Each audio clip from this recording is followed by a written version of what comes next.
Nanti saya ngerti sih. Rasa apa nangis di.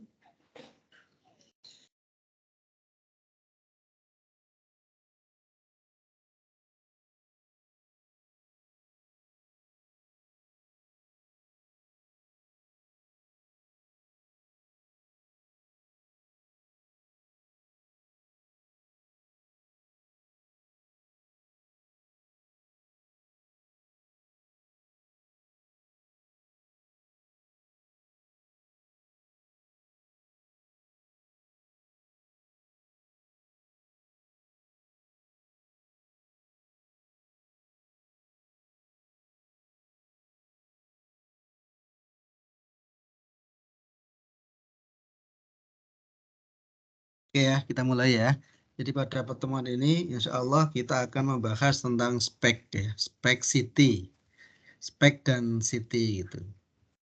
Tapi sebetulnya kita titik tekannya pada speknya ya. City ini hanya tambahan aja.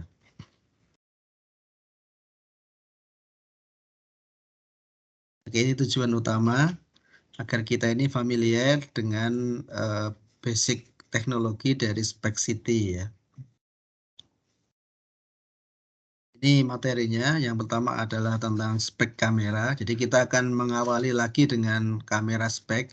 Sebetulnya kamera spek ini kamera gamma sebetulnya. Yang kemarin sudah kita bahas, tapi kemarin kita hanya membahas untuk yang dari bahan NITL ya. Sebetulnya untuk spek kamera, untuk yang sekarang itu tidak lagi pakai NITL. Kalau yang dulu-dulu memang lebih banyak menggunakan bahan NITL. Kemudian nanti kita akan bahas sedikit tentang image quality dan QA untuk kamera gamma. Kemudian nanti kita bahas sedikit tentang spek scanner ya dan desain untuk spek ya. Nanti untuk materi bisa diambil dari websitenya IAIA ya.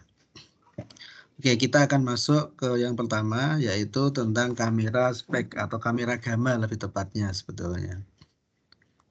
Jadi bahan yang digunakan itu bahan scintillator.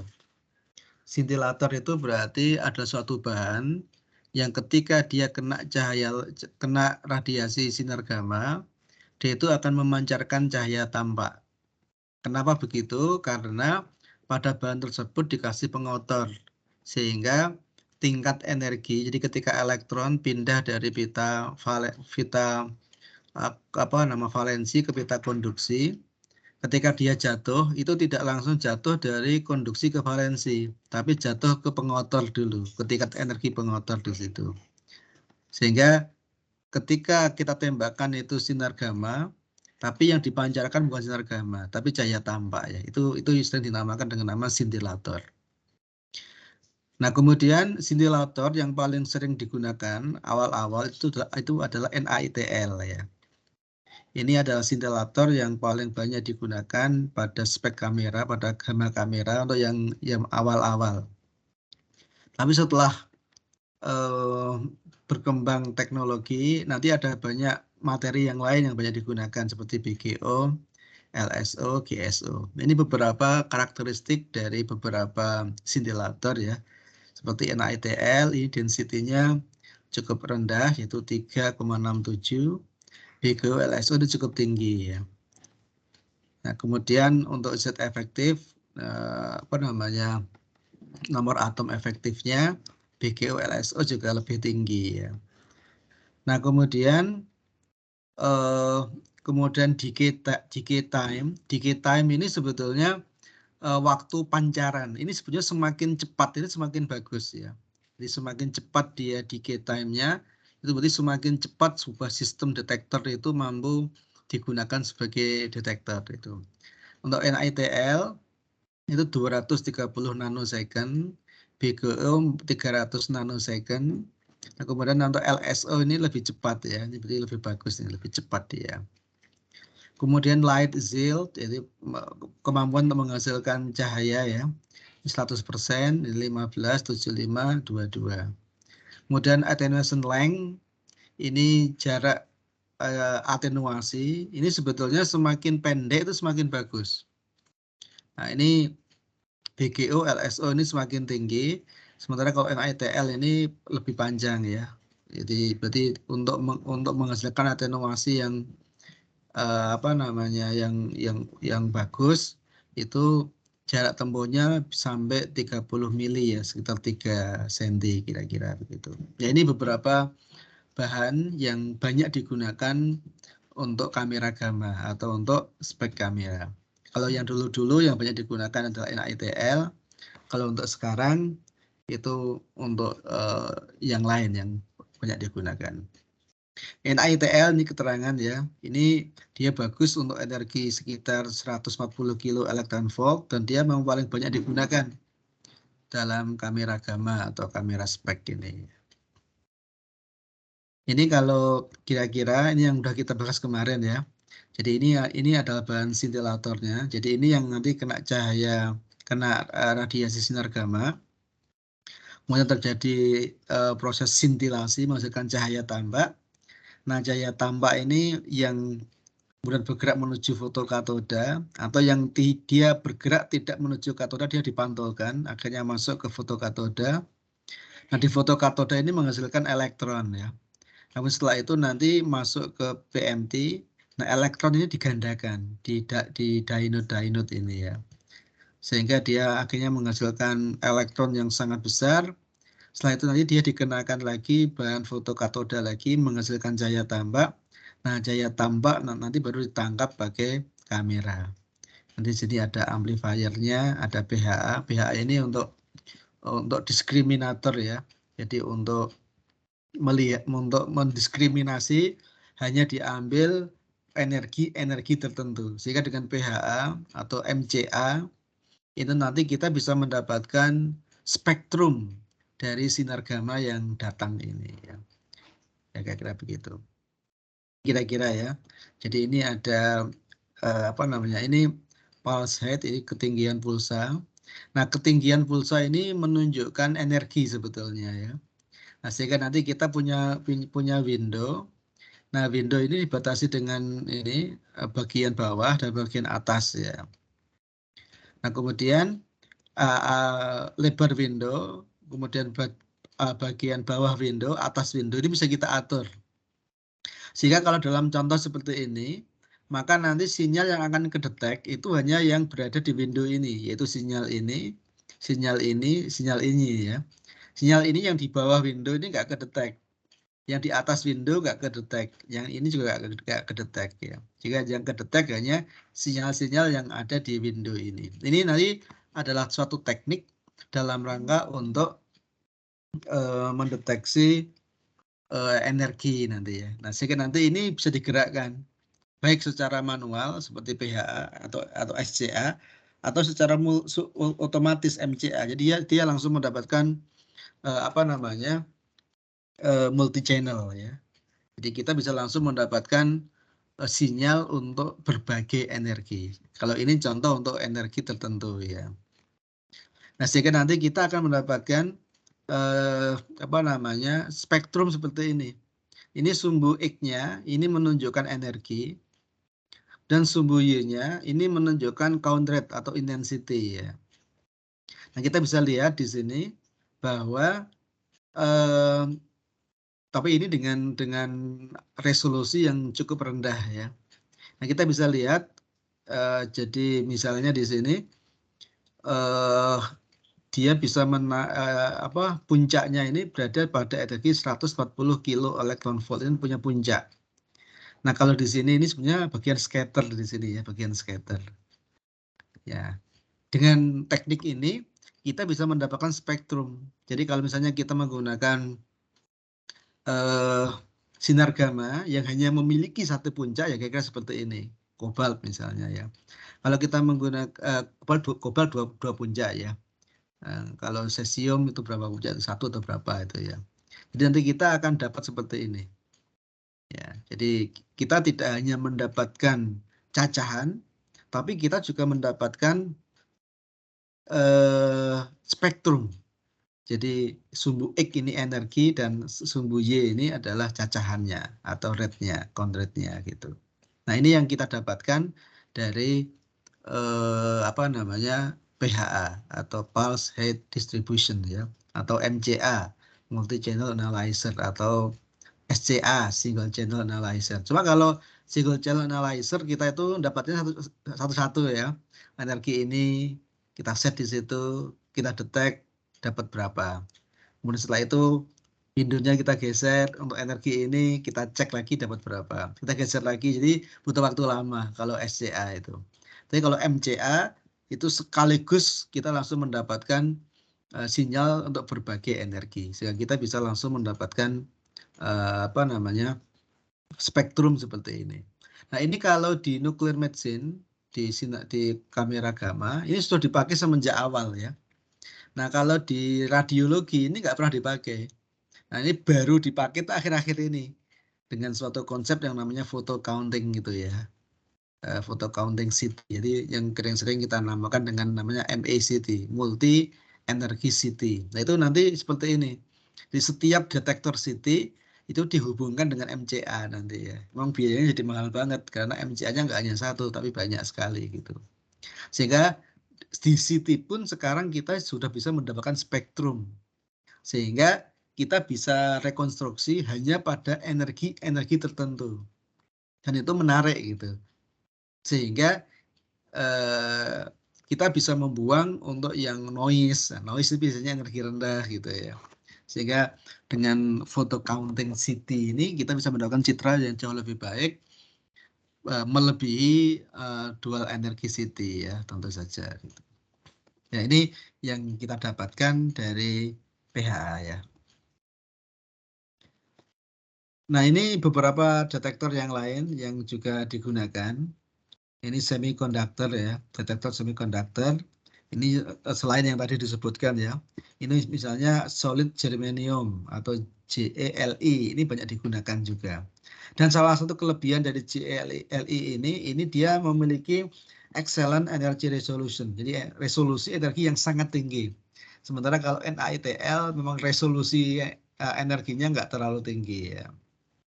Nah, secara kalau prinsipnya menggunakan electron hole pair ya sama dengan gas ionization chamber itu sebetulnya ya. Tapi dia pada solid state ya. Nah, ini kita bisa lihat di sini.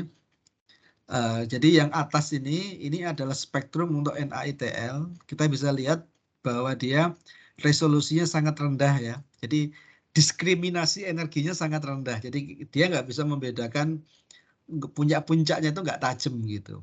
Tapi untuk nuclear medicine saya kira udah cukup ya. Karena memang nuclear medicine sendiri tidak dibutuhkan resolusi tinggi gitu. Tapi begitu nanti kita pakai untuk fisika nuklir, untuk mendeteksi elemen-elemen yang memancarkan sinar gamma, nah itu kita butuh resolusi yang sangat tinggi. Ya. Nah, ini contoh yang di bagian bawah, ini adalah detektor GELE ya. Nah, ini dia resolusinya sangat-sangat tinggi. Kita bisa lihat di sini. Di sini puncaknya tajam banget ya. Nah, di sini puncaknya nggak tajam ya. Otomatis ketika puncaknya nggak tajam ya dia nggak tinggi gitu ya.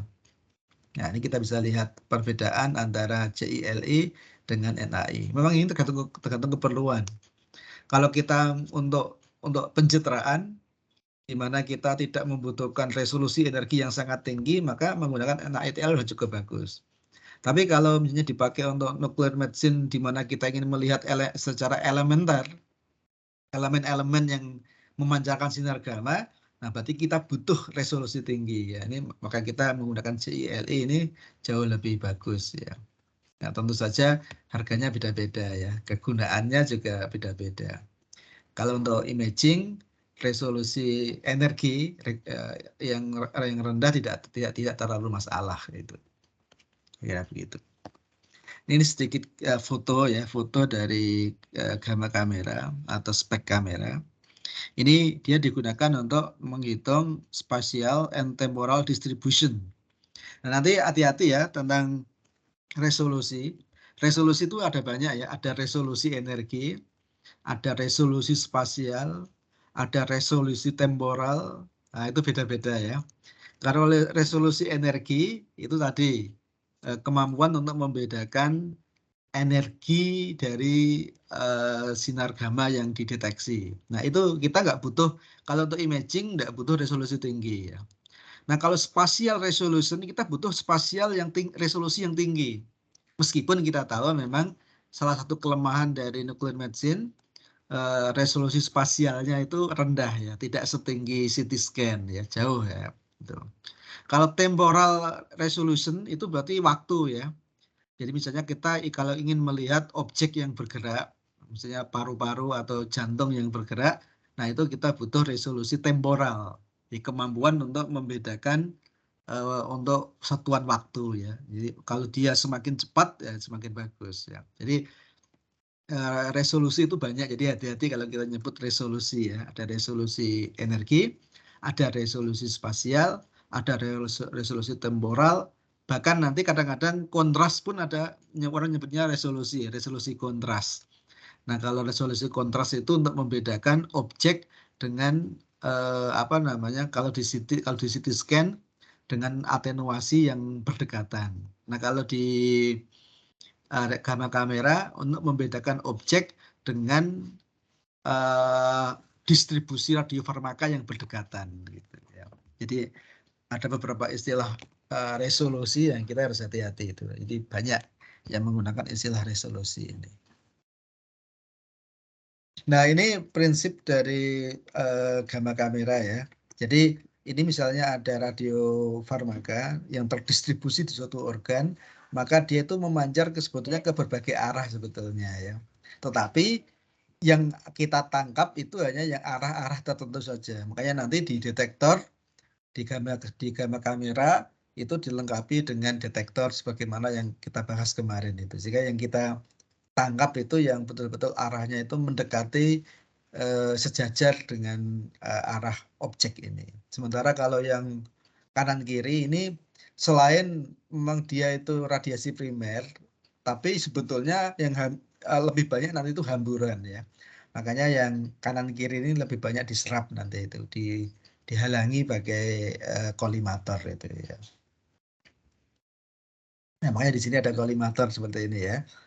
Ada kolimator. Sehingga nanti radiasi yang masuk ke gamma kamera itu hanya yang arahnya sejajar dengan arah kolimator ini.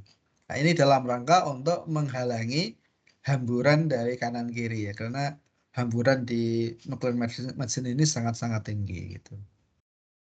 Nah, kemudian setelah itu ini ada apa namanya PMT ya, foto multiplier tube. Di sini ada banyak jumlahnya. Kemudian setelah itu nanti di sini ini kita deteksi posisinya, yaitu sumbu X, sumbu Y, sumbu Z. Kemudian sudah kita bahas, X dan Y itu menunjukkan posisi, Z ini menunjukkan besarnya apa namanya intensity yang kita tangkap ya. Jadi XY itu posisi, kemudian Z itu menunjukkan intensity ya. Sehingga nanti menunjukkan derajat kehitaman atau derajat keabuan dari citra yang kita dapatkan. Ini gambar yang lebih lebih bagus lagi ya. Ini misalnya pasien, kemudian dia diinjeksi dengan radiofarmaka, kemudian radiofarmaka ini terkonsentrasi di suatu organ, setelah itu dia memancarkan sinar gamma ditangkap pakai gamma kamera. Nah, di sini ada scintillator, terus di sini ada PMT, terus di sini ada elektronika ya. Nah, kemudian di sini XZ ini menunjukkan posisi, Z ini menunjukkan energi ya, yang nanti dia akan mewakili intensitas cahaya di sini, intensitas apa namanya keabuan ini ya. Derajat keabuan ini ditentukan oleh Z ini. Nah, kemudian setelah itu Z ini nanti didiskriminasi pakai pHa atau MCA ya, sehingga kita bisa mendapatkan sinyal dengan energi tertentu. Ya, nanti bisa kita diskriminasi gitu. Yang nanti ditampilkan di layar monitor bentuknya seperti ini kira-kira ya. Kira-kira seperti itu ya, sederhana sekali. Nah, ini adalah foto dari PMT, foto multiplier tube. Jadi sebetulnya PMT ini ya agak-agak besar ya. Ini ya salah satu yang membuat memang resolusi spasial pada nuclear medicine ini cukup rendah ya. Ya karena memang PMT-nya ini relatif agak besar. Ya mungkin nanti seiring dengan perkembangan teknologi ya, PMT ini akan semakin kecil. Tapi kalau di era sekarang kita tidak lagi menggunakan LITL lagi ya, kita sudah menggunakan detektor yang lebih canggih lagi. Gitu.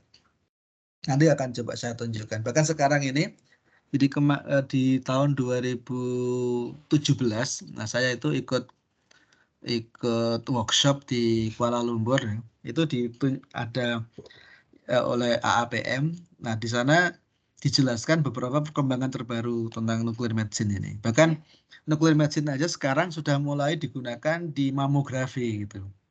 Dan dia menghasilkan resolusi spasial yang sangat tinggi. Kita tahu bahwa mamografi itu resolusi spasialnya sangat tinggi ya. Kalau di CT scan, resolusi spasialnya itu kira-kira sekitar 5 line per milimeter. Per sentimeter, 5 line per sentimeter, itu kalau di CT scan. Itu kalau untuk mamografi itu bisa sampai 50 line per sentimeter ya. Ya, jadi mamografi itu memang resolusi spasialnya sangat tinggi. Nah, nuclear medicine sekarang itu sudah mulai dipakai di mamografi itu untuk mencitrakan objek dengan resolusi spasial yang sangat tinggi. Udah ke sana arahnya ya. Dan dengan dosis yang sangat rendah yang sudah comparable dengan pesawat mamografi konvensional itu. Nanti kita akan coba lihat nanti. Nah, kemudian di gamma kamera sendiri ini ada kolimator, jenisnya ada macam-macam yang sudah kita bahas. Secara umum ada yang pinhole yang seperti ini pinhole, ada yang converging, ada yang convergen, ada yang divergen, ada yang paralel seperti ini. Yang tadi kita lihat contoh kolimator yang paralel ya. Nah, kemudian gamma kamera ini untuk data acquisition, untuk akuisisi datanya. Ada yang modelnya statik diam ya. Ini yang awal-awal itu seperti itu. Ini pasien, ini gamma kamera dia diam. Kemudian ada yang dynamic, yang dia itu dinamis, bergerak ya. Sehingga nanti ketika dia bergerak ke arah putar misalnya, ini bisa menghasilkan citra 3 dimensi. Atau nanti yang sering kita sebut dengan nama spek gitu ya. Ada yang dipandu dengan EKG, sehingga kita hanya akan mendapatkan, jadi nanti untuk mengaktifkan gamma kamera itu dipandu dengan EKG, sehingga kita hanya akan mengambil data pada daerah, pada waktu-waktu tertentu, sehingga pergerakan itu bisa kita hindari gitu ya. Itu kalau sebagaimana di CT sekarang juga udah dipandu dengan EKG ini. Kemudian ada yang whole body scanning, yang scan seluruh tubuh ya. Ada yang tomografi, ini yang sudah menghasilkan 3 dimensi ya, yang kita namakan dengan nama spek itu. Kemudian spek ada yang sudah dipandu dengan EKG juga. Kemudian spek juga ada yang whole body juga. Jadi secara umum akuisisi data ini ada statik, ada dynamic, ada yang EKG, ada whole body, tomografi, kemudian tomografi yang dipandu dengan EKG, ada tomografi yang whole body. Nah, ini kira-kira akuisisi data pada nuclear medicine seperti ini. Nah, nanti kita akan lebih fokus membahas ke yang tomografi ya, karena kita bahasnya ke spek tadi itu. Nah, ini kalau yang dipandu dengan EKG ya. Jadi kita mendapatkan citra misalnya pada jantung. Nah, ketika itu untuk waktu tertentu, interval waktu tertentu, pada detik kepada milidetik kesekian kita dapat data banyak pada setiap milidetik. Nah, kemudian kita hanya mengambil citra pada waktu-waktu tertentu yang kita pilih berdasarkan data EKG ya, sehingga kita bisa mendapatkan citra pada posisi yang sama gitu, karena jantung itu kan berdetak itu. Nah, detaknya dia kan sesuai dengan sinyal EKG. Nah, kita hanya mengambil pada posisi tertentu sehingga kita bisa menghindari gerakan gitu ya. Nah, termasuk kalau mau kita rekonstruksi ulang, nanti bisa kita tampilkan dalam bentuk gerakan gitu. Nah, bisa juga ya, kalau kita ambil semuanya. Atau kita bisa hanya mengambil sebagian pada posisi-posisi tertentu. Ini contoh akuisisi data yang dipandu menggunakan EKG ini. Sebetulnya kalau kita pakai selain EKG juga bisa ya, misalnya pakai kamera misalnya. Jadi misalnya kita pakai kamera Kinect itu juga bisa ya, pakai kamera. Nah kamera nanti melihat tubuh kita. Nah tubuh kita kan ketika bergerak kan bisa diamati dengan kamera, sehingga nanti bisa diambil hanya pada waktu-waktu tertentu. Itu sekarang di radioterapi juga udah mulai begitu ya, selain dipandu dengan kamera, dengan EKG, ada yang dipandu dengan kamera, ada yang dipandu dengan laser, ya, dan lain sebagainya, macam-macam ya, pendekatannya. Nah kalau kita menggunakan kamera itu biayanya jauh lebih murah ya. Kemarin saya lihat paper di JSCMP itu ada yang untuk seperti ini, tapi dipandunya itu pakai kamera Kinect ya, itu biayanya jauh lebih murah. Karena kamera Kinect itu murah sekali ya. Kemarin saya pernah beli kamera Kinect itu harganya nggak sampai 1 juta gitu. Nah ini yang nanti kita dapatkan ya, kita dapatkan distribusi dari radiofarmasi dalam 2 dimensi. Ini kalau kita gunakan kamera gamma ya. Nah kalau kita menggunakan probe itu kita hanya dapat 1 dimensi. Sehingga nanti memang kalau kita menggunakan probe yang didapatkan bukan citra, yang kita dapatkan nanti grafik ya, grafik untuk waktu ya.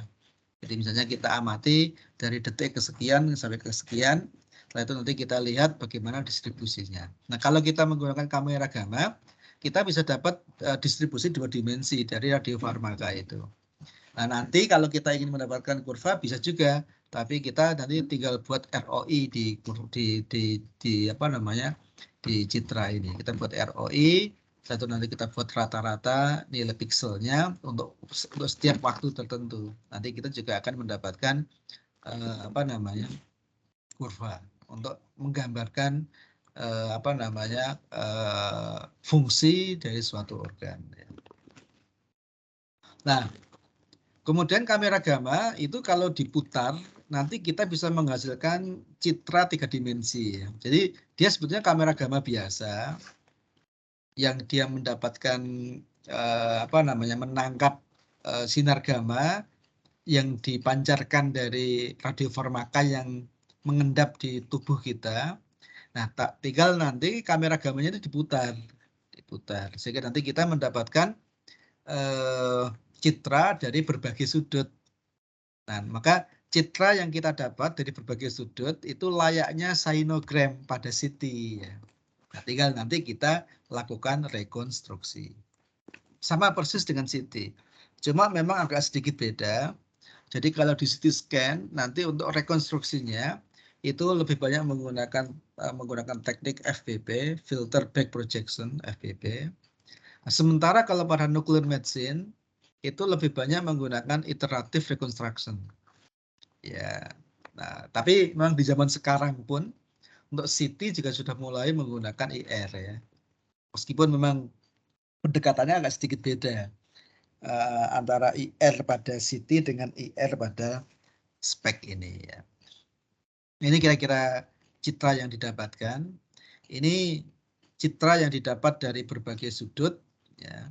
Nah, kemudian setelah itu nanti kita rekonstruksi untuk mendapatkan citra aksial. Nah, ini nanti gamma kameranya diputar ya untuk sudut-sudut tertentu. Ini kita mendapatkan citra untuk pada sudut-sudut tertentu, jadi 2 dimensi untuk sudut-sudut tertentu. Nanti tinggal kita rekonstruksi sehingga kita akan menghasilkan citra 3 dimensi atau potongan yang lain seperti potongan sagital, koronal ataupun apa namanya aksial ataupun yang lain. Ya ini citra yang didapat 3 dimensi ya. Ini rekonstruksi dari berbagai sudut ya. Nah, nanti rekonstruksi yang digunakan itu lebih banyak menggunakan metode iteratif reconstruction, bukan menggunakan FBP ya. Nah, ini contoh ini ya. Ini contoh beberapa citra yang diperoleh. Ya, ini kalau misalnya citra aksial yang kita rekonstruksi hanya dengan satu sudut, ya citranya seperti ini ya, hanya garis. Kalau kita rekonstruksi dengan sudut ditambah jadinya seperti ini. Kalau ditambah lagi seperti ini, ditambah lagi seperti ini. Nah, ini sudutnya cukup besar ya, sehingga kita mendapatkan potongan seperti ini ya. Jadi memang semakin banyak sudut, itu kita akan menghasilkan citra yang semakin bagus. Nah, kalau pada nuclear medicine, ini memang tidak seperti pada CT. Kalau pada CT, sudutnya itu kecil-kecil banget ya, 1 derajat. Nah, kalau pada spek ini sudutnya nggak sekecil itu. Karena sehingga apa namanya memang citranya tidak sebagus pada CT. Tapi memang tujuan utamanya beda ya. Kalau CT itu mau dia bagus secara anatomis. Nah, sementara kalau untuk spek ini dia bagus secara fungsi. Jadi nah, kita bisa melihat distribusi radiofarmaka. Meskipun memang resolusinya tidak sangat-sangat tinggi ya, tidak setinggi CT itu. Sehingga nanti bisa kita gabung lah kira-kira seperti itu. Ini kira-kira ya hasil tomografi untuk sudut-sudut yang berlainan. Ini sudut 1, ini sudutnya nambah, ini sudutnya paling banyak ini. Sehingga kita bisa menghasilkan potongan aksial mendekati utuh ya, kira-kira begitu. Nah, kemudian ini contoh ya, tomographic plane, sehingga nanti kita bisa menghasilkan misalnya ini potongan jantung, nah, kita bisa mendapatkan untuk potongan koronal, untuk potongan sagittal, untuk potongan transversal. Nah, ini nanti tergantung keinginan kita. Bahkan kita bisa membuat potongan miring dan lain sebagainya ya, oblik atau potongan tak beraturan ya. Nah, saya sebenarnya udah membuat itu potongan-potongan yang tak beraturan, tapi belum terintegrasi di Indocity atau di Indocity. Mungkin ke depan akan saya integrasikan nanti ya. Jadi di Indocity itu nanti kita juga bisa membuat potongan sagittal, koronal, miring dan lain sebagainya gitu. Oke, ini jantung nanti bisa kita potong-potong seperti ini ya. Sagittal, sehingga kita tahu distribusi radiofarmaka dari berbagai macam sudut itu, dari berbagai macam potongan. Sehingga kita bisa menganalisis lebih lanjut ada permasalahan itu di bagian mana gitu. Nah, ini apa namanya citra untuk miokardial ya. Ini untuk kondisi stres, untuk kondisi rest ya. Kita bisa lihat citranya. Nanti ini tapi kita fisikawan medis tidak yang melakukan analisis ya. Yang melakukan analisis nanti itu adalah dokter ya. Nah, ini untuk yang tadi tomografi yang menggunakan EKG ya, yang dipandu dengan EKG. Nah, kita bisa mendapatkan untuk berbagai macam posisi jadi gerakan jantung gitu. Sehingga nanti kita bisa mendapatkan citra hanya pada posisi-posisi tertentu. Nah, nanti kita bisa ambil dari apa namanya yang terpandu oleh EKG ini.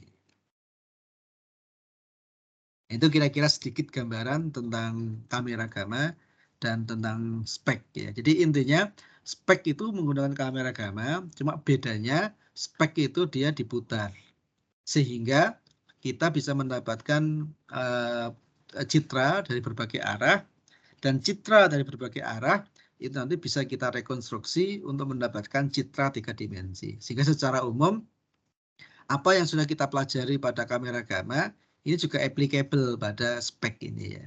Nah, bedanya cuma di rekonstruksi itu aja. Mungkin sampai sini. Mungkin kalau ada yang mau didiskusikan sebelum kita lanjut ke image quality dan QA pada kamera gamma. Silakan kalau ada yang mau didiskusikan, barangkali kalau ada.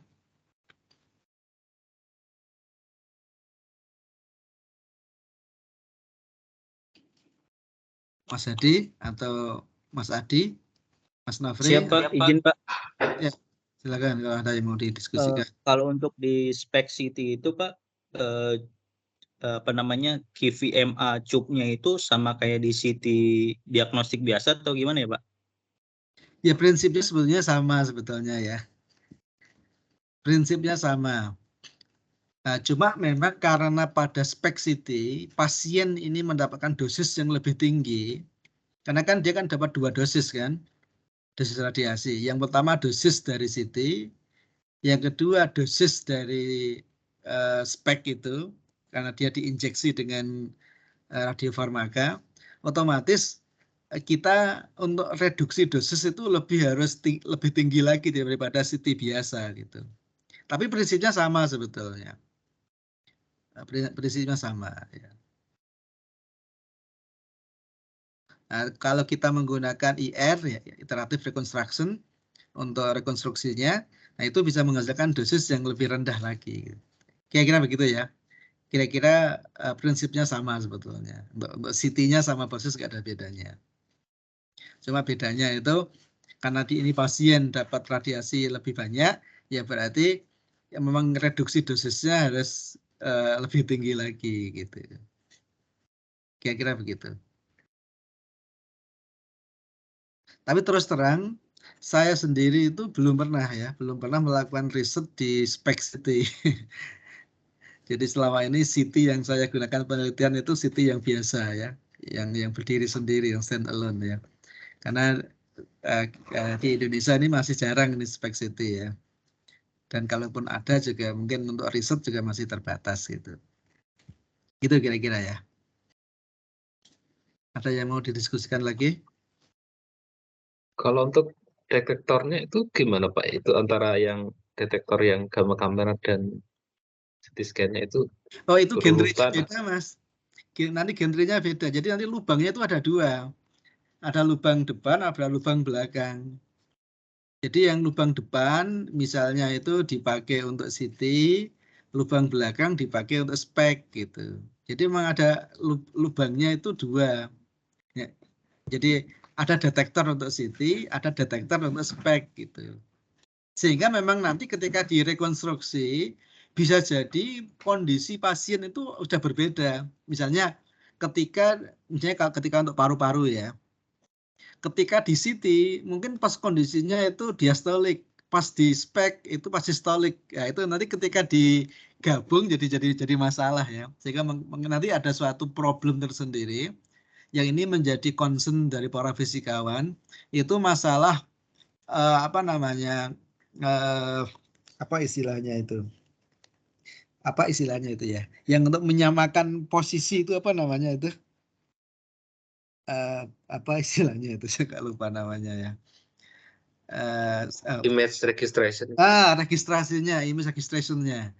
Sehingga nanti memang masalah registrasi itu jadi problem tersendiri gitu. Sehingga memang ini dikembangkan banyak algoritma untuk registrasinya itu. Nah, registrasi sendiri kan ada yang registrasi yang kondisinya itu solid ya, tapi ada yang deformable. Nah, kalau seperti paru-paru itu kan mengalami paru-paru jantung ketika bergerak kan mengalami deformasi kan. Nah, itu nanti ada teknik tersendiri bagaimana melakukan registrasi meskipun dia mengalami deformasi tapi masih bisa tepat gitu. Itu jadi problem tersendiri memang gitu. Jadi intinya detektor pada CT dengan detektor pada nuclear medicine itu berbeda. Memang sebenarnya ada 2 genre sebetulnya, tapi memang dipasang apa namanya beriringan gitu ya, ada yang depan ada yang belakang. Sehingga pasien itu mungkin kena CT dulu, setelah itu baru yang spek gitu kayak gitu. Sehingga nanti kita dapat 2 citra. Nah, citra yang didapat tinggal digabung. Nah, ketika gabung itu harus dipastikan posisinya sama. Nah, itu yang dinamakan dengan nama registrasi di situ. Itu kira-kira ya. Oke, ada pertanyaan lagi?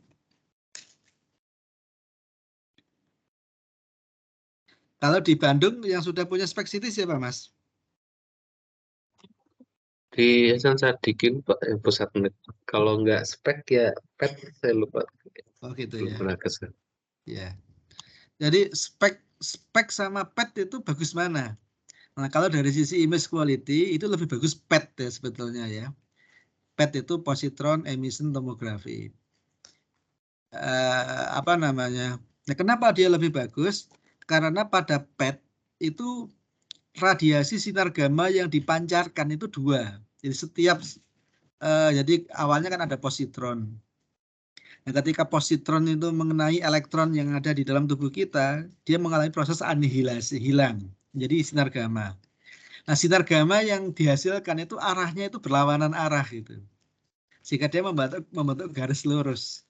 Sehingga nanti kalau di PET itu di detektor itu dilengkapi dengan koinsidensi. Jadi kalau ada dua cahaya atau ada dua sinar gamma yang kedetek, kalau dia waktunya itu tidak berdekatan itu dianggap hamburan gitu. Jadi yang didetek itu hanya yang koinsiden gitu. Sehingga dia bisa menghasilkan posisi yang lebih akurat dibanding kalau menggunakan spek itu. Sehingga PET ini intinya sama dengan spek, cuma resolusi spasialnya dia lebih bagus gitu. Tapi lebih mahal ya. Kalau kita menggunakan spek, nah itu kita bisa menggunakan yang paling umum menggunakan TC99M teknesium, yang itu bisa kita produksi menggunakan generator itu, ya harganya lebih murah. Nah kalau kita menggunakan PET itu kita harus menggunakan cyclotron, karena fosfor 18 itu harus kita produksi sendiri di rumah sakit. Nah itu ya harganya mahal banget itu.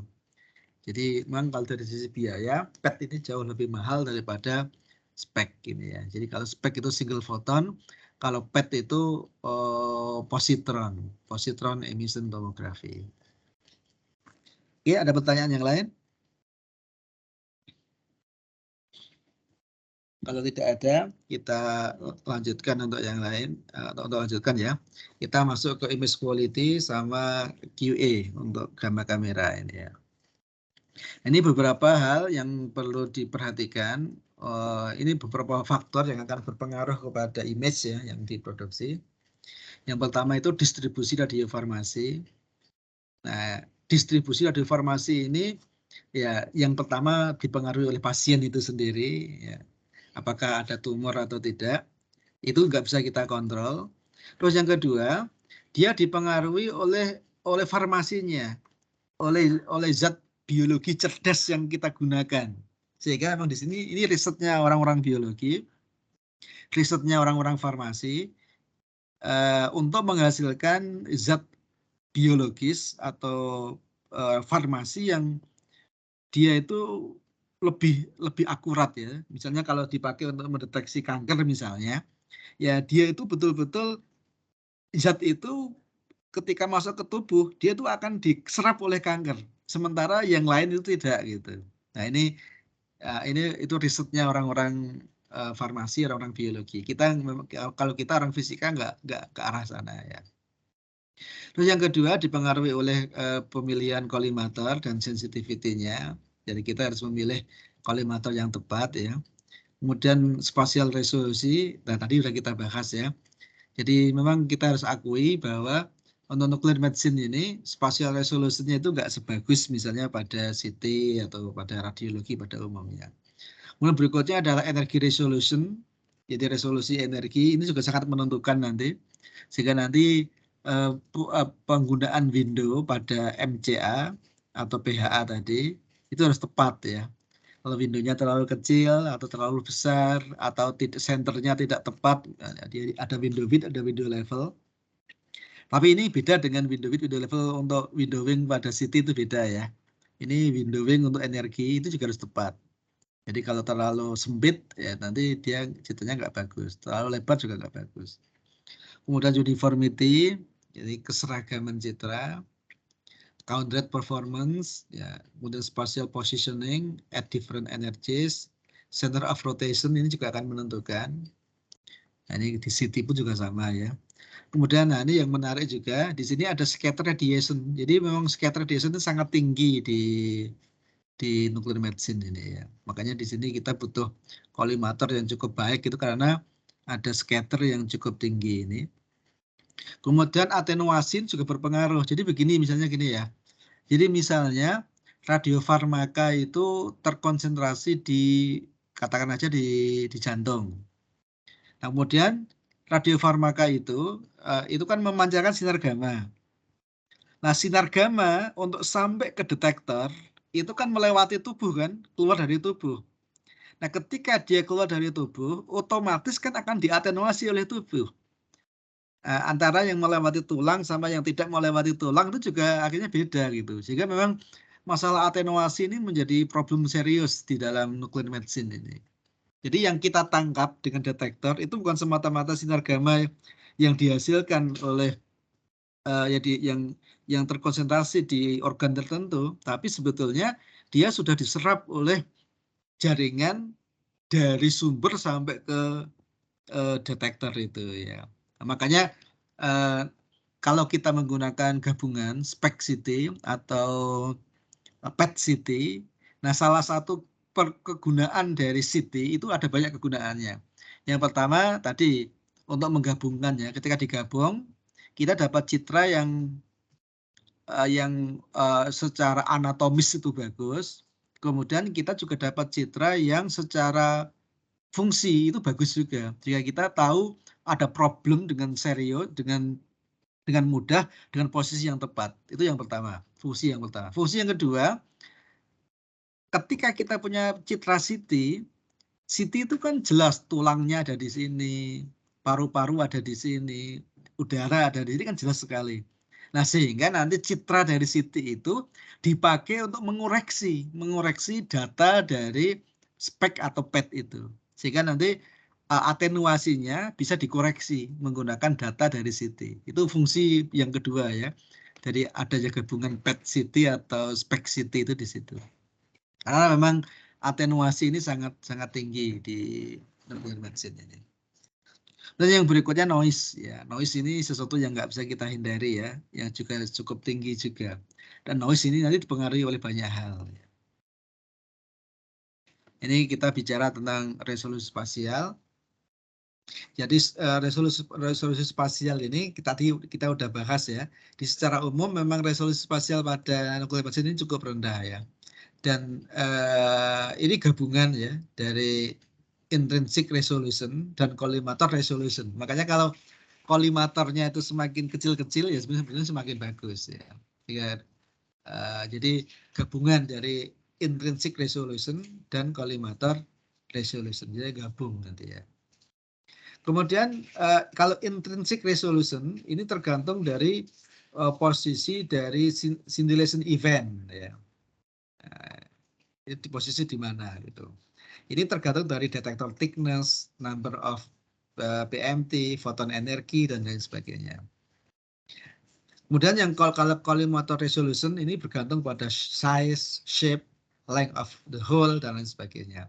Nah, ini yang kadang-kadang kita trade off ya, kita udah nggak bisa naikin lagi. Ya, sehingga akhirnya itu ya memang citra yang kita dapat itu tidak seideal yang kita harapkan ya. Misalnya tadi udah kita bahas. Misalnya pada PET itu dia memiliki resolusi yang lebih tinggi dari SPECT gitu. Ya itu betul ya. Tapi sebetulnya PET sendiri juga punya problem ya tentang resolusi spasial ini. Seperti ini contohnya ya. Yang namanya yang dipancarkan oleh sumber radiasi itu kan positron. Positron itu elektron bermuatan positif ya. Nah, ketika dia dihasilkan ketika dia itu ditangkap oleh jaringan tubuh kita, kemudian dia melepaskan positron. Positron itu untuk lepas, untuk sampai gabung ketemu elektron itu kan butuh perjalanan waktu tertentu kan, jarak tertentu. Dari dia dilepas sampai dia itu menghasilkan peristiwa anihilasi itu. Nah itu kan punya jarak tertentu sekian sepersekian milimeter gitu. Sehingga sebetulnya yang kita deteksi itu bukan tempat di mana positron itu lepas, tetapi yang kita deteksi itu tempat di mana positron itu bertemu dengan elektron gitu. Sehingga itu juga akhirnya memunculkan bahwa resolusinya itu tidak sangat tinggi karena tadi itu ada banyak hal yang akhirnya menyebabkan resolusinya itu menjadi turun gitu ya. Jadi ini beberapa hal yang berpengaruh kepada resolusi spasial pada nuclear medicine ini. Jadi ada yang intrinsik, ada yang collimator. Nah ini contoh ya. Jadi kalau seandainya kita tuh punya objek yang mestinya itu begini, kenyataan nanti yang kita tangkap, yang kita dapatkan itu dia melebar seperti ini ya. Melebar seperti ini. Nah, ini nanti kalau kita buat kurva, kalau kita tarik garis ke sana ya. Nah, kita dapat kurvanya seperti ini. Jadi mengalami pelebaran, mengalami broadening. Yang harusnya intensitinya itu tajam begini, tapi yang kita dapat tuh melebar seperti ini. Sehingga nanti salah satu karakteristik yang kita gunakan tuh kurva FHM ini ya, full width at half maximum. Jadi lebar setengah puncak ini. Ini kalau kita ingin lebih canggih lagi, FHM ini bisa kita transformasi Fourier sehingga kita nanti bisa mendapatkan kurva MTF, modulation transfer function. Ya. Jadi ini sebetulnya terjadi di semua pencitraan ya. Di CT pun juga sama. Kalau ada objek seperti ini, yang kita dapat akan seperti ini. Cuma bedanya pelebarannya ini yang beda-beda. Jadi kalau pada spek pelebaran ini sangat besar. Kalau pada CT tetap pelebaran terjadi, tapi pelebarannya itu kecil gitu ya. Tidak sebesar ini itu melebarnya. FHM-nya nggak sebesar ini. Tapi ini tetap terjadi ya. Inilah yang dinamakan dengan nama resolusi spasial. Sehingga ketika ada dua objek kecil yang berdekatan, karena dia itu melebar, jadi tumbuh-tumbuhan akhirnya gitu. Sehingga dua objek yang berdekatan tidak resolvable, tidak bisa dipisahkan oleh mata kita gitu. Tampak sebagai suatu objek yang tampak sebagai satu objek gitu. Padahal sebetulnya dia itu adalah dua objek gitu. Ini yang apa? Inilah yang dinamakan dengan nama resolusi spasial ini tadi ya. Nah, kemudian resolusi spasial ini tentu sangat dipengaruhi oleh distance ya, oleh distance. Ya, kita bisa lihat. Jadi kalau objek itu dekat dengan detektor, dia resolusinya lebih tinggi. Tapi kalau dia objeknya lebih jauh, maka kan kerucutnya, ini kan membentuk kerucut yang lebih besar kan ya. Sehingga dia FHM-nya akan lebih besar gitu. Nah, yang jadi problem adalah ketika radiofarmaka itu memancarkan sinar gamma yang terkonsentrasi di tubuh kita ini kan di dalam tubuh kita sendiri ini kan ada yang lebih dekat dengan detektor, ada yang lebih jauh kan gitu ya. Nah, ini yang jadi tumbuh-tumbuhan jadinya gitu. Sehingga nanti yang kita dapat itu sebetulnya ya rata-rata gitu ya. Rata-rata antara posisi dekat dengan posisi jauh. Sehingga memang sebetulnya menentukan resolusi spasial itu juga tricky juga ya. Kita menentukan resolusi di tengah citra atau di agak pinggir itu mungkin hasilnya agak sedikit beda gitu. Itu bukan hanya di nuclear medicine, di CT pun juga begitu. Jadi resolusi yang paling bagus itu ya di tengah-tengah. Kalau agak ke pinggir itu resolusinya agak sedikit berkurang juga gitu. Ya kira-kira begitu ya. Nah, kita bisa lihat, jadi intinya, jadi ketika distance ini semakin menjauh, maka resolusinya ini juga akan semakin membesar ya. FHM-nya akan membesar ya. Seperti itu kira-kira. Nah, ini contoh dua citra yang diperoleh dengan jarak yang berbeda ya. Ini jaraknya optimal, mungkin dia di tengah-tengah gantry gitu. Ini dia agak menjauh ya, agak lebih jauh, sehingga dia jauh sedikit lebih kabur ya, meskipun meskipun bedanya tidak terlalu, tapi lumayan ya. Ini batasnya jauh lebih tegas, ini batasnya jauh lebih nggak begitu jelas ya. Ini contoh pengaruh dari distance terhadap resolusi spasial. Kemudian yang berikutnya, yang juga perlu dicek itu linearity. Jadi kelinieran. Karena nanti ketika kita dapat citra, kadang-kadang itu nggak betul-betul linier ya. Ya, apalagi jadi makanya nanti kita perlu uji linearity ini ya. Jadi kalau kita punya objek yang bentuknya seperti ini, yang kita dapat tuh nggak murni seperti ini, tapi itu agak bengkok-bengkok seperti ini ya. Ya. Sehingga nanti kita perlu uji linearity ini, apakah betul-betul dia itu linear atau tidak. Nah, kalau dibanding dengan CT tentu jauh ya. Kalau di CT itu linearity-nya jauh lebih bagus dibanding misalnya pada nuclear medicine ini. Kalau di nuclear medicine distort itu banyak terjadi gitu. Kemudian yang berikutnya uniformity. Jadi ketika radiofarmaka itu terkonsentrasi di suatu objek, ketika dia menghasilkan citra yang homogen, harusnya yang kita tangkap itu homogen. Tapi ternyata juga tidak ya. Nah, ini contoh dua citra dengan uniformity yang agak beda itu. Nah, ini kalau di CT juga menarik ya. Di CT scan itu, nah kalau biasanya kalau ini sedikit saya cerita ya tentang uniformity ini ya. Coba ini sebentar ya. Saya coba tunjukin ke Indocity ini ya. Jadi sebetulnya masalah uniformity ini bukan hanya ada di nuclear medicine ya, tapi dimanapun semua pencitraan itu uniformity itu perlu dicek ya, karena uniformity itu belum tentu didapatkan dengan sempurna ya, tidak betul-betul uniform. Nah, kalau di CT scan biasanya uniformity itu kita menggunakan phantom yang homogen seperti ini. Kemudian uniformity-nya kita lihat dengan ini ya, kita menggunakan ROI yang di 5 posisi di tengah, atas, kanan, bawah, kiri gitu. Setelah itu nanti kita lihat perbedaan yang paling tinggi gitu. Ini uniformity ya. Nah, kalau di CT scan itu disyaratkan dia nggak boleh lebih dari 2 HU. Ini contoh yang lebih dari 2 HU ya. 2,1 jadi dia gagal ini. Nah, sebetulnya ada cara yang lebih baik lagi. Itu yang kita sebut dengan nama homogeneity ya. Homogeneity ini jauh lebih bagus lagi sebetulnya. Tapi homogeneity ini harus pakai software khusus ya. Ini salah satunya pakai software Indocity ini. Jadi kita itu membuat ROI-nya bukan hanya di 5 titik, tapi ROI-nya itu kita buat di semua titik ya, di semua titik. Sehingga nanti kalau seandainya ada betul-betul ada inhomogeneity, nah itu bisa kedetek dengan sangat baik ya. Jadi kita membuat ROI-nya itu di semua titik kayak gini ya. Ini besarnya ROI-nya bisa kita atur nanti ya. Bisa kita atur dengan ini, dengan ROI size ini bisa kita atur. Nah, kira-kira seperti ini. Ini dengan kita menggunakan homogeneity ini sebenarnya lebih bagus daripada kita hanya menggunakan uniformity ini. Jadi sedikit apa namanya gambaran ya. Jadi ini contoh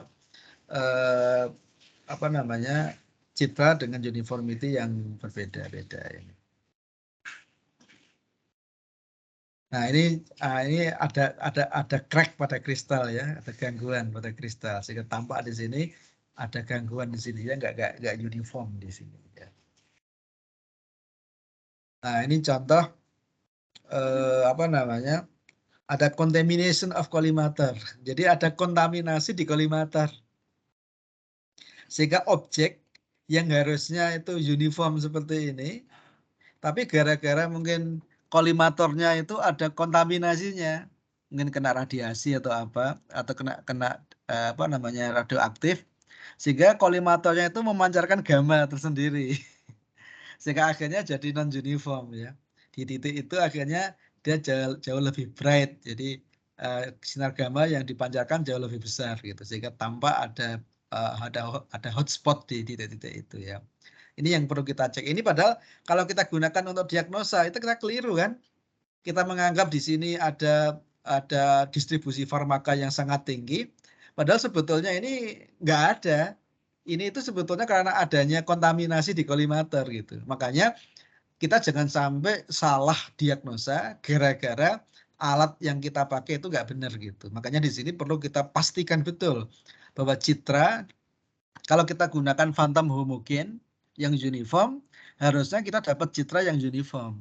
Kalau ternyata kalau kita nggak dapat citra yang uniform, kita lihat problemnya di mana.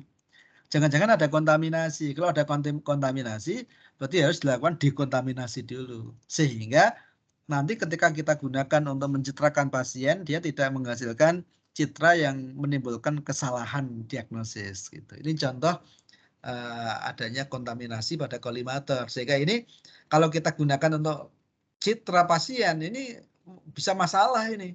Bisa menghasilkan false positif.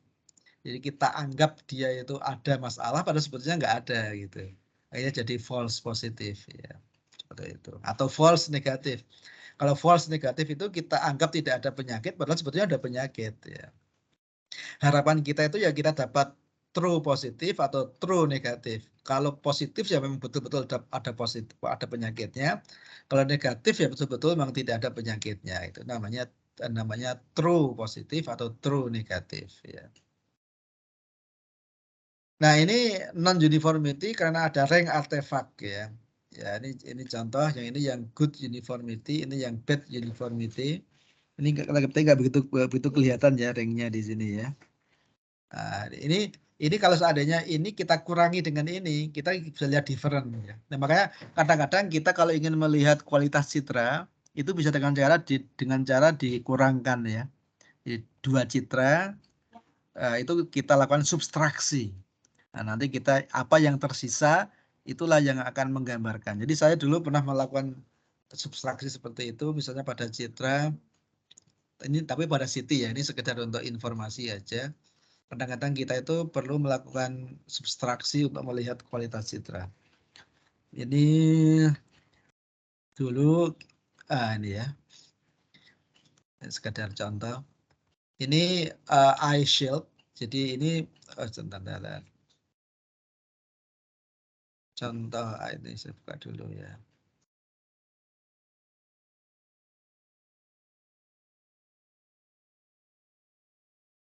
Nah, ini ya, ini pengembangan eye shield yang artefak free, yang harapannya nggak ada artefaknya, dengan basis silikon rubber ya.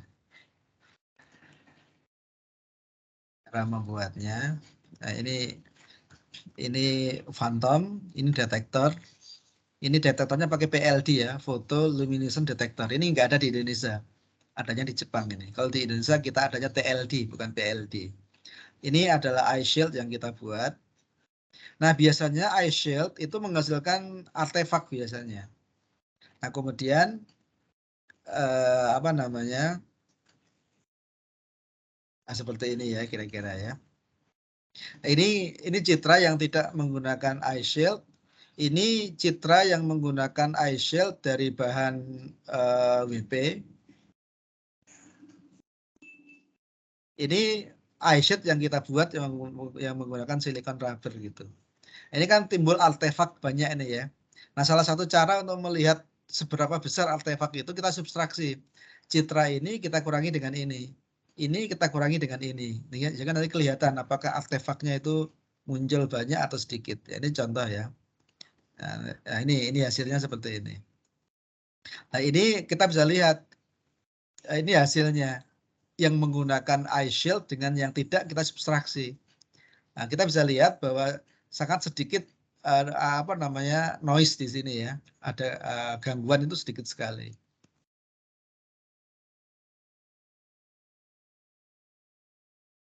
Nah, kira-kira begitu ya. Atau kalau itu tadi di mata ya. Kalau ini untuk jadi tiroid, ini diterapkan di tiroid.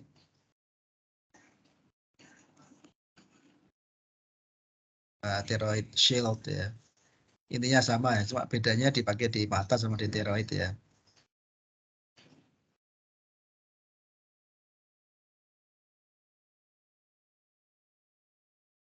Nah, ini ya. Ini hasil subtraksinya. Ini kalau menggunakan silikon rubber, ini kalau menggunakan radi barrier ya. Jadi hasil subtraksinya itu noise-nya banyak sekali di sini, banyak gangguan.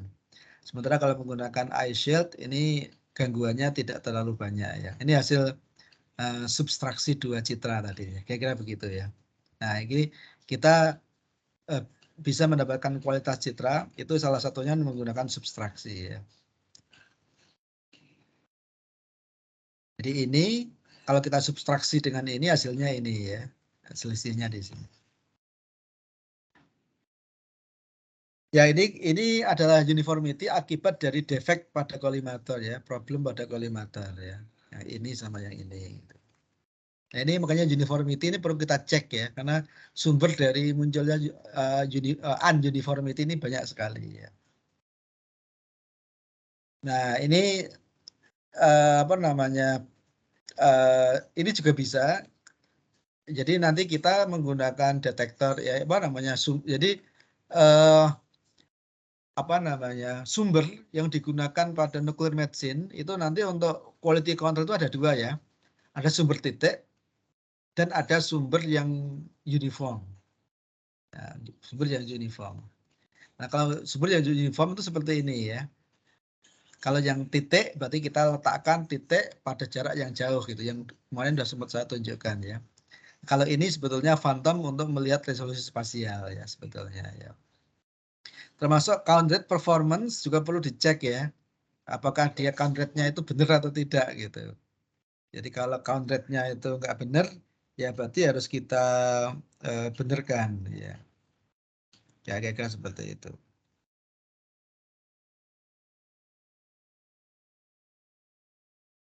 Ini spatial positioning at different energies ya. Ini ternyata memang agak sedikit beda. Maka di sini perlu kita cek juga ya. Perlu kita cek bahwa posisi result itu untuk energi yang berbeda-beda itu. Tapi biasanya kalau di nuclear medicine memang kita itu menggunakan window yang khusus ya. Oke, window khusus, jadi window energi khusus dan window level khusus gitu. Tidak terlalu besar, tidak terlalu kecil. Kalau windownya itu kita geser-geser, nanti hasilnya juga akan beda-beda bisa jadi ya. Karena energi yang kita tangkap itu akan sedikit beda-beda gitu. Ini hasil dari spatial positioning at different energies ya. Jadi ketika energi yang berbeda akan menghasilkan citra yang sedikit berbeda. Nah, terus ini yang bisa kita pakai yang mana ini ya? Tentu yang kita pakai itu pada energi puncak. Pada energi puncak dari sinar gamma yang kita amati. Itu. Jadi kita jangan jadi apa namanya puncak jadi window levelnya, window level itu harus ada di puncak. Makanya di sini perlu kita tahu sinar gamma yang kita gunakan. Karena sinar gamma yang kita gunakan itu akan menentukan window width sama window level nanti. Kalau sampai itu keliru, hasilnya bisa keliru gitu ya. Misalnya puncaknya ada di energi 140 kilo elektron volt. Tapi kalau window width-nya window levelnya kita taruh di 120, ya itu hasilnya akan nggak optimal gitu, akan keliru gitu ya. Makanya ini penting untuk difahami. Sehingga ketika kita itu mengatur window width, window level, nah itu kita harus tahu foton yang kita gunakan, energinya berapa gitu.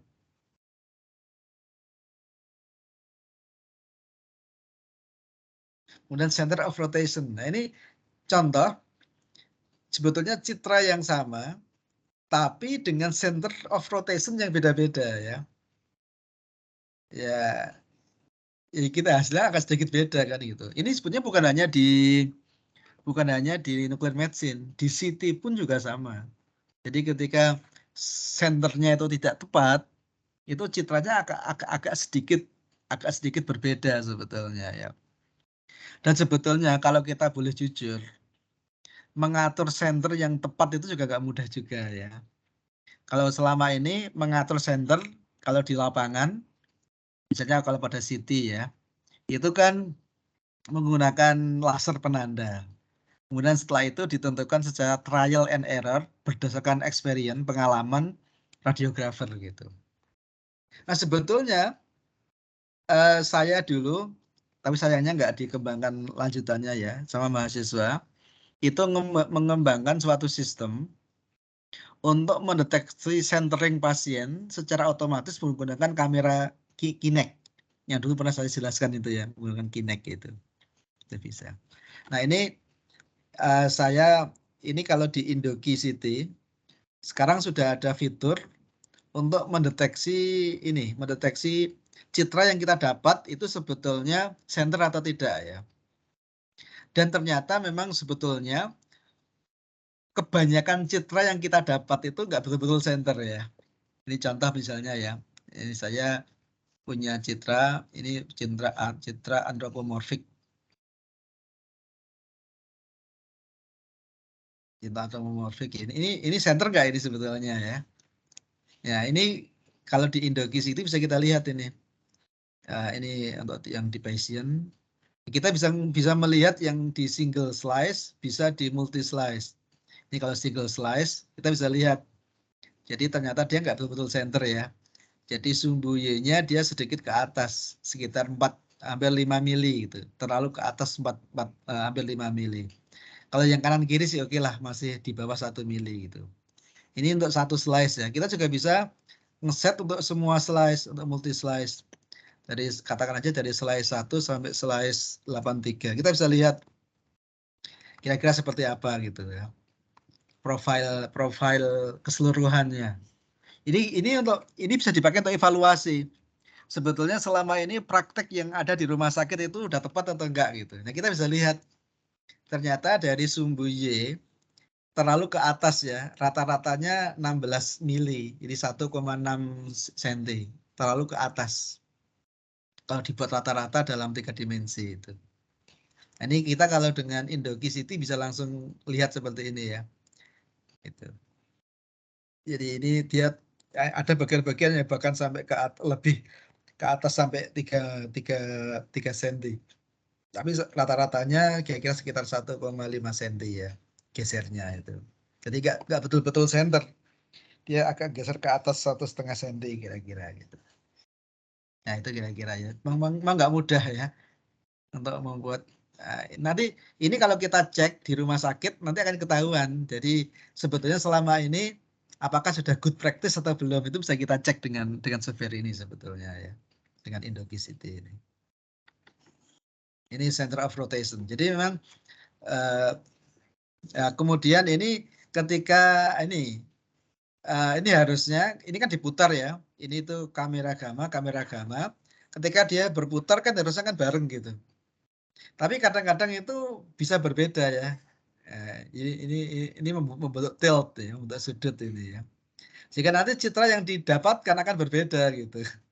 Ya ini betul-betul harus diperhatikan. Jangan sampai kita itu ya meskipun ini nggak bisa dihindari ya. Tapi di dalam dunia fisika kesalahan itu diizinkan ya. Tapi selama masih dalam batas yang diizinkan. Batas toleransi yang diizinkan gitu.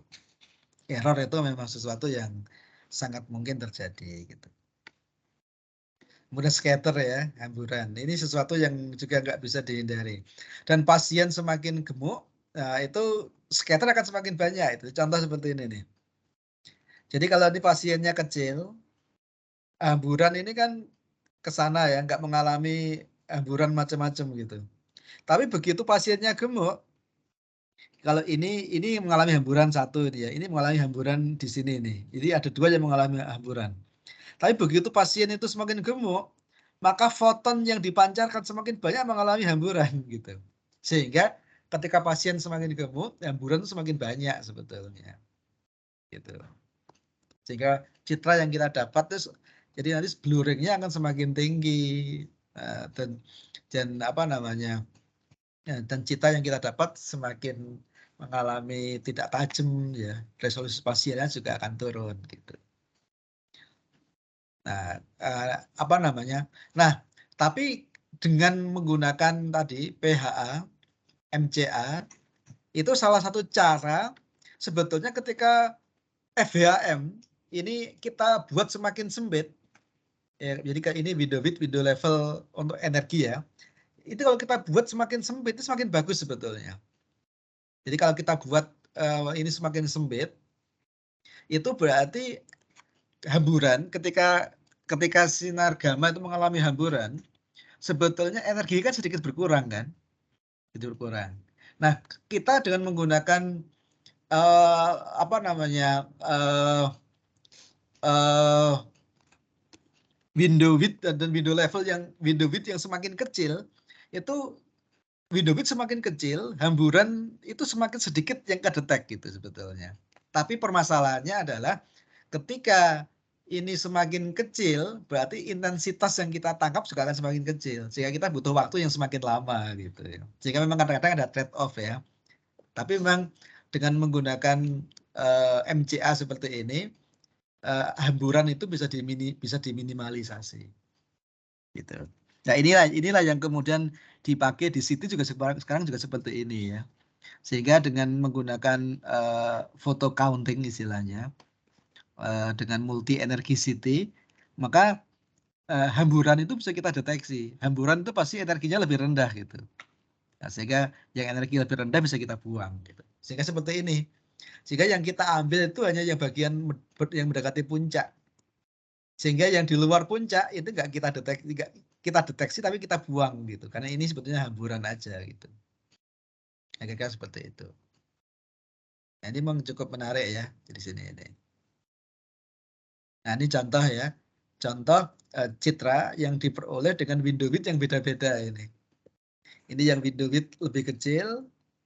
Ya window width lebih kecil semakin bagus, semakin tajam dia. Kalau yang window width semakin besar, hamburan semakin banyak. Ya. Cuma memang ketika window width itu semakin kecil, otomatis intensitinya semakin rendah. Jadi untuk mendapatkan count rate yang sama, kita butuh waktu yang lebih lama gitu. Nah, tapi kita dapat citra yang jauh lebih tajam sebetulnya.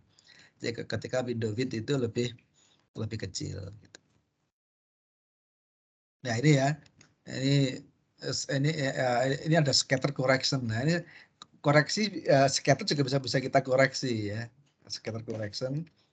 Apa namanya bisa kita buang scatternya. Nah ini pakai software ya nanti ya.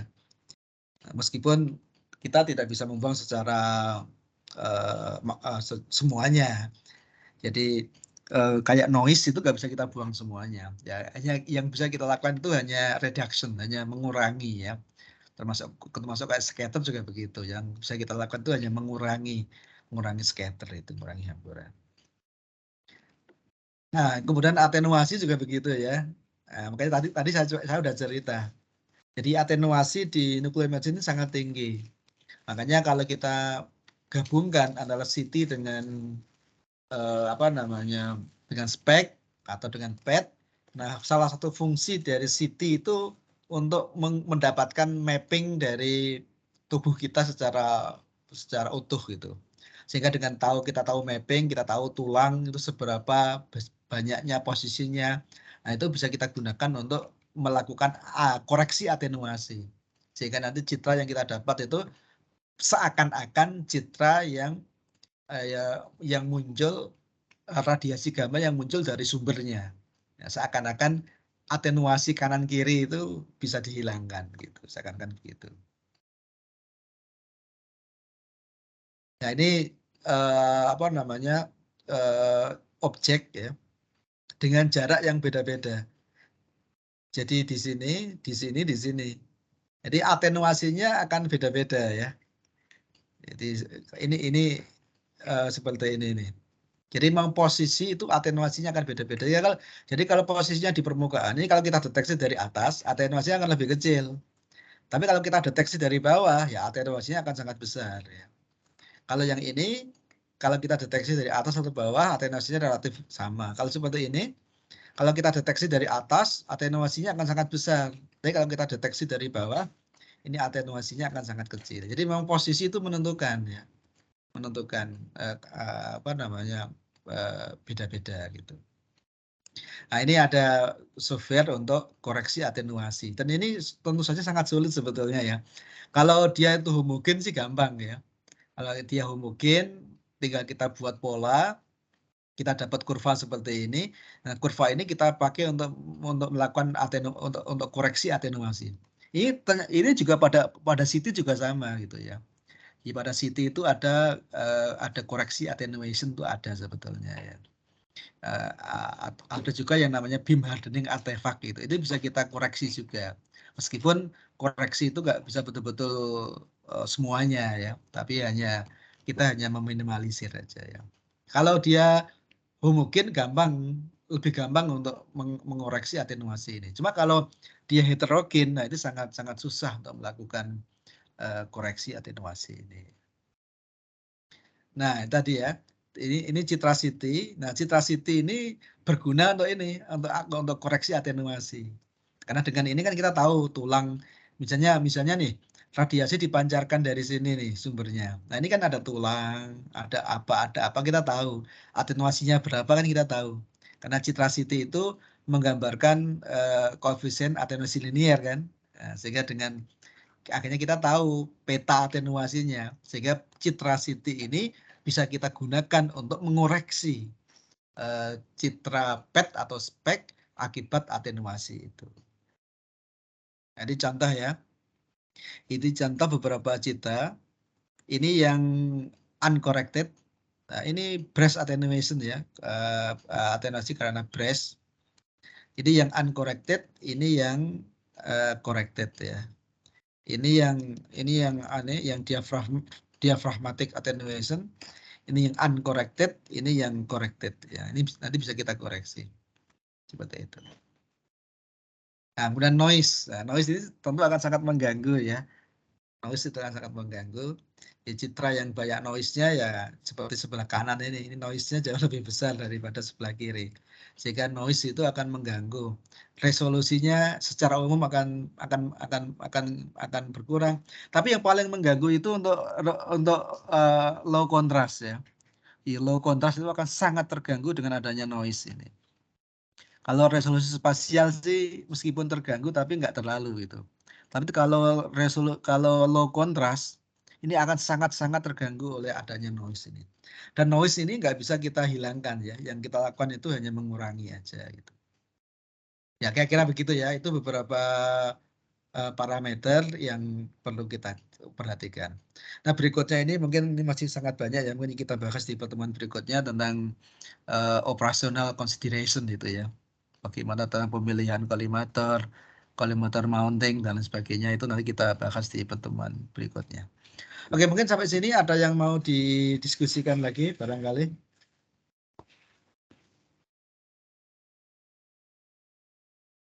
Ada yang mau didiskusikan? Mas Didik, Mas Hamzah, ada yang mau ditanyakan?